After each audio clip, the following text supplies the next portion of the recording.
parents enjoy look like on stage. Let's give them another big round of applause for their incredible performance and effort.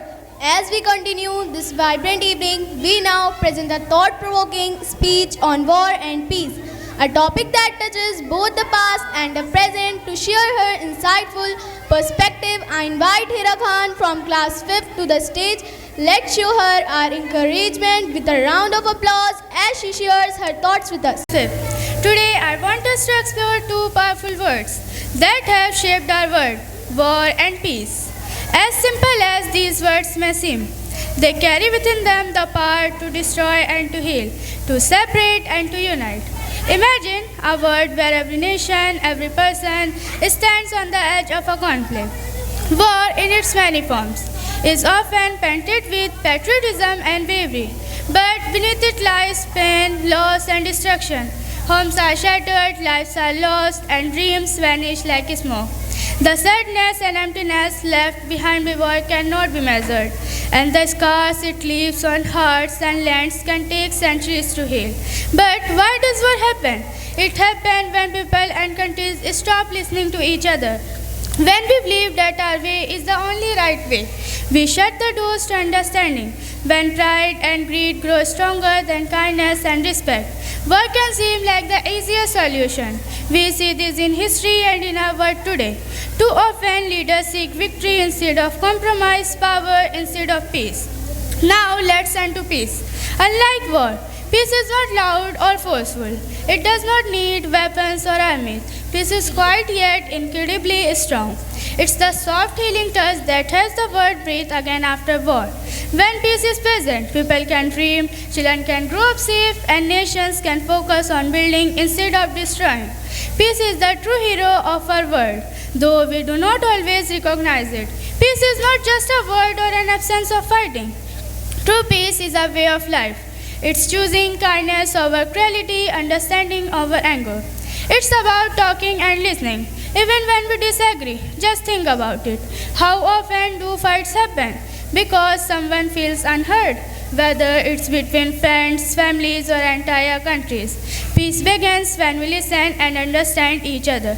But is peace easy? Not always. It requires patience and courage. It takes bravery to put down our pride, to forgive, and to see the world from someone else's eyes. Sometimes peace is more difficult path than war. It asks us to be better, to choose word over weapons, to choose compassion over judgment. Some of the greatest leaders in history believed in peace. Think of Mahatma Gandhi, Martin Luther King Jr., or Nelson Mandela.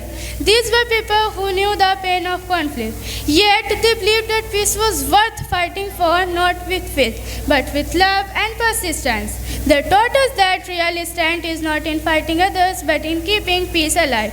So how can we, young people, students, friends, promote peace in our own lives? It starts with small things. The way we treat, the way we speak to others, the way we treat people who are different from us, the kindness we show to our families and friends. Every small act of peace builds a stronger foundation for a peaceful world. In conclusion, let us remember, war may seem powerful, but peace is everlasting. War may make noise, but peace makes history. Let us start to be builders of peace, not just in our classrooms, homes, but in our world. Each of you has the power to be a peacemaker, to spread understanding, and to create a future where harmony is stronger than hatred.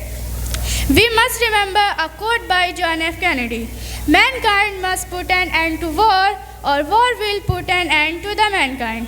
खून अपना हो या पराया हो, नस्ल आदम का खून है आखिर, जंग मशरिक में हो या मगरिब में, अमन आलम का खून है आखिर, बम घरों पर गिरे या सरहद पर, रूह तामीर जख्म खाती है, खेत अपने जले या औरों के, जिस तफाकों से तिल मिलाती है, टैंक आगे बढ़े कि पीछे हटे, कोक धरती की बांझ होती है, फतेह का जश्न हो या हार का शोक, जिंदगी मैयतों पे रोती है।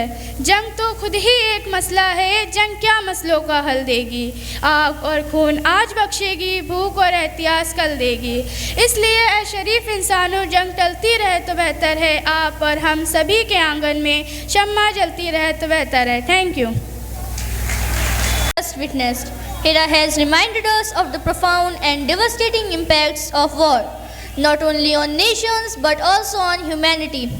At the same time, the speech has ignited hope for peace, for unity, and for the collective strength we possess to shape a better and more powerful world.